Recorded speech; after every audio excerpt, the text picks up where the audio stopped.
السلام عليكم ورحمة الله وبركاته. تصريح خطير يقدمه الحكم المكسيكي بعد اعتراض رسمي من المغرب على المباراة، بعد تعرض الحكم المكسيكي لهجوم شديد على شبكات التواصل الاجتماعي.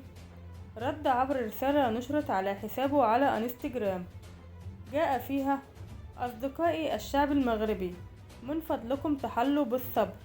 إذا لم تكونوا راضيين عن نتيجة المباراة، يمكنكم تقديم اعتراض جماعي عبر مواقع فيفا، ويمكن إعادة المباراة. وبالفعل أعلن الاتحاد المغربي لكرة القدم اليوم الخميس عن تقديمه احتجاج ضد حكم مباراة أسود الأطلس وفرنسا، التي انتهت بفوز منتخب فرنسا بهدفين مقابل لا شيء في الدور نصف النهائي ضمن نهائيات كأس العالم 2022. وأصدر الاتحاد المغربي لكرة القدم بيانا عبر حساباته على منصات التواصل الاجتماعي جاء فيه: احتجت الجامعة الملكية المغربية لكرة القدم بقوة على تحكيم مباراة المنتخب المغربي أمام المنتخب الفرنسي.